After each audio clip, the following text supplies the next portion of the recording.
British Foreign Secretary Boris Johnson is in Washington today. He's urging the Trump administration not to pull out of the nuclear deal with Iran.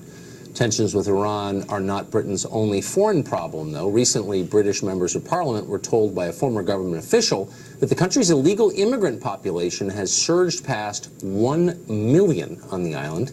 That's more than double the total just 12 years ago. Nigel Farage is a former leader of the UK Independence Party, UKIP, which promoted Britain's departure from the EU and sovereignty. He joins us tonight. Nigel, thanks for coming on. You're one person whose foreign policy instincts I trust, so let me just ask you point blank. I understand why the president doesn't like the Iran deal, bad deal, negotiated by bad negotiators. But if we do pull out, does it increase, do you think, the chances that the United States winds up in armed conflict with Iran? No, I don't think it does. I mean, look, Boris Johnson is there in D.C. He's not just representing the United Kingdom, he's representing the European Union.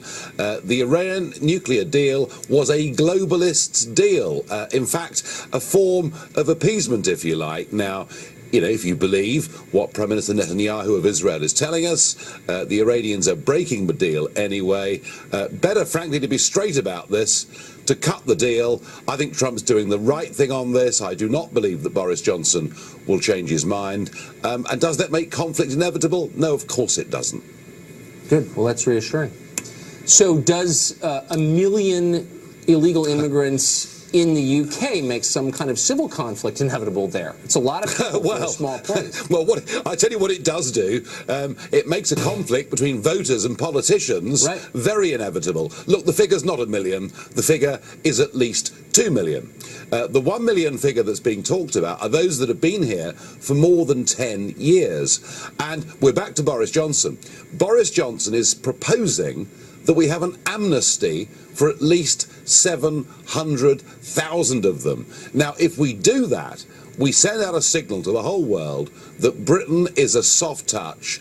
Get a visa, come here, overstay your visa, and nobody will do anything about it. And all this does, it adds to the size of the illegal economy. So many people here illegally don't pay tax. So many here illegally, because of their status, get dragged into criminality or, you know, or other bad things in society. And, you know, it's all well and good for Boris and people like that to say, oh, well, we mustn't talk tough on immigration. It'll make us look nasty. Let me tell you, recent poll out last week, 71% of British people want the government to get rid of people here illegally. There's a massive gap here between Westminster and the real country. So I read the other day, and I don't know if this can be true or is true, but that that Great Britain has taken in more immigrants in the last 40 years than came to England between 1960 and 1066, the Norman invasion.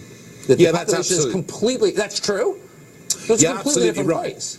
Yeah, that's absolutely right. I mean, there's a slight exception post-1945, quite a lot of Polish people and people displaced from Europe. But with that exception, yeah, you're absolutely right.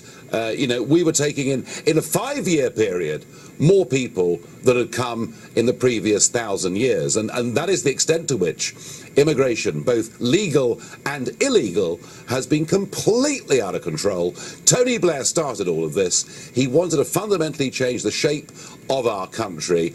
He succeeded, and sadly, conservatism in this country has not had the courage to stand up and say, this is wrong. And anybody here that talks about immigration, I mean, look, you know, I did for years, you know, one of the main reasons we voted Brexit was to get back control of our borders, and yet, for standing up and fighting for that, I've been demonized, and most people are scared of being put in that position. And have to say, in many ways, you know, you were very lucky in America. You've got a president who doesn't care what the liberal media says and stands up and fights for the right things.